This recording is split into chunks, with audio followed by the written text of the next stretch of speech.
Coming up on today's Disney Roundup, fans outrage after the first release footage seen while experiencing the Galactic Starcruiser. Select Disney World individual Lightning Lane attractions are now included with Genie Plus, and Disney shares a first look inside Guardians of the Galaxy Cosmic Rewind. I have all that and more for you coming up right here on the DRU. To infinity and beyond!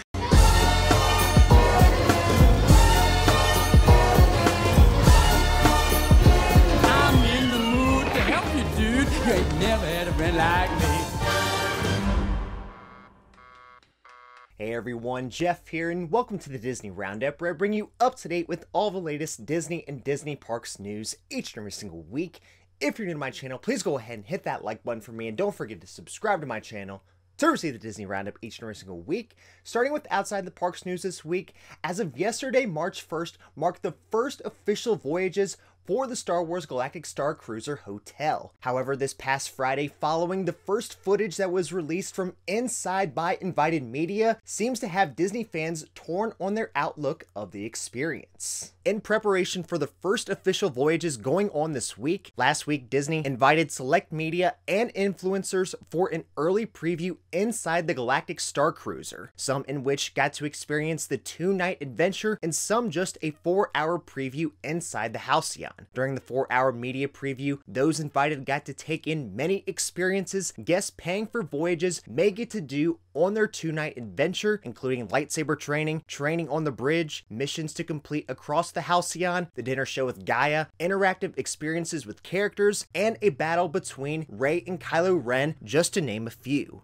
Following the release of invited media footage, the major flaws pointed out have been that some of the activities don't really fit the experience or justify the cost of the voyage, like some sort of line dancing and bingo you can play. People have also brought up the fact here guests will get up and close interactive personal experiences with characters when originally Disney said that would be available at Galaxy's Edge, but it looks like to do so now it will cost you $6,000. Also, during a battle between Rey and Kylo Ren, Disney has Rey for the first time using one of their quote-unquote real lightsabers. The big issue here is after she turns it on, she clearly sits it on the ground to pick up another one she can use for the battle. Now, besides those flaws and a few others here and there, I have liked what I've seen so far on the inside, but if you're really looking into booking a voyage, keep this in mind. For this event in particular, Disney crammed more than 4 hours of activities and experiences for those invited, and so much so that they couldn't finish their food they were given to try and review. Now here, what Disney wants to do is to show off to these people their best offerings, as in return it's free advertising for them. Some may say those who were invited may be dishonest with their reviews to stay on good terms with Disney, but I would somewhat disagree. Like I just mentioned, they gave them their very best in a 4-hour window, except for including the private excursion guests will get to Galaxy's Edge. My point here is that take the early preview footage with a grain of salt, as this week the first official voyages begin and people who will be actually paying for the experience will be attending. So if you're on the fence about it, I would wait the next week or two for reviews to come out then. Let me know what you think of the Galactic Starcruiser in the comments down below though, and from what we've seen so far, does it make you consider paying that high premium cost to do it? Beginning now and scheduled through the start of August of this year, select individual Lightning Lane attractions will now be available with the purchase of Genie Plus. Starting last Friday, February 25th, and scheduled to go all the way to August 7th, Walt Disney World will be moving some of its individual Lightning Lane attractions to Genie Plus. Attractions that will be moving include Space Mountain, Mickey and Minnie's Runaway Railway, and Frozen Ever After. Disney states that moving these attractions to Genie Plus will help to give more guests more options as they prepare for a busy spring and summer season. With these attractions moving to Genie Plus, the current individual Lightning Lane attractions guests can purchase are Seven Dwarfs Mine Train, Rise of the Resistance,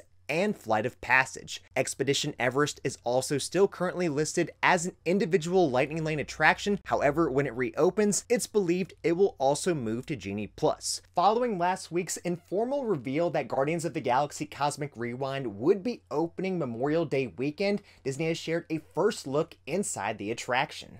Walt Disney Imagineering and Zach Ridley have shared a first look inside Guardians of the Galaxy Cosmic Rewind on Instagram. Ridley says recently Imagineering revealed a first look at the incredible load station of Guardians of the Galaxy Cosmic Rewind in D23 magazine. It's a stunning space where Epcot guests will get a chance to step aboard a Nova Corp ship and load into their Starjammer vehicles to take off with the Guardians of the Galaxy on a race through time and space. Our team has been hard at work testing this innovative ride system, which we call an Omni Coaster. Ridley also says as we get closer to the summer of 2022 opening, he'll be sharing more about the design and details that make the experience part of the Epcot story. So even after being revealed potentially last week, Disney has not officially confirmed when the ride will open. Make sure you're subscribed and stay tuned though, and I'll let you know when they do. With even busier times expected to come with spring break on the horizon, Walt Disney World has increased its park hours starting this month of March. Starting next week, Magic Kingdom will be open from 9 a.m. to 11 p.m., Epcot 11:30 a.m. to 9 p.m., Hollywood Studios also 8:30 a.m. to 9 p.m., and Animal Kingdom 7:30 a.m. to 8:30 p.m. Of course, with spring break taking place this month, large crowds are expected. It's worth noting as well that starting in mid-March, park passes for non-annual pass holders are starting to become unavailable. Last week at Magic Kingdom was the debut of the brand new Castle stage show in front of Cinderella Castle,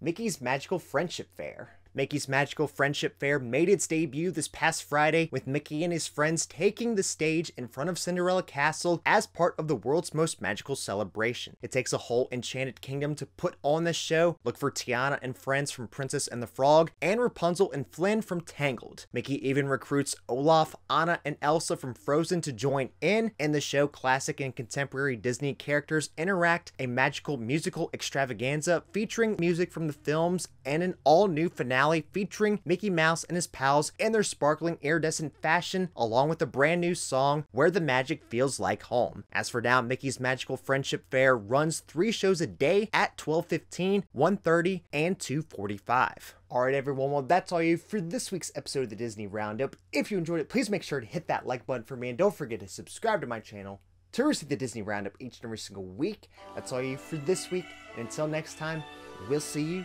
on the DRU.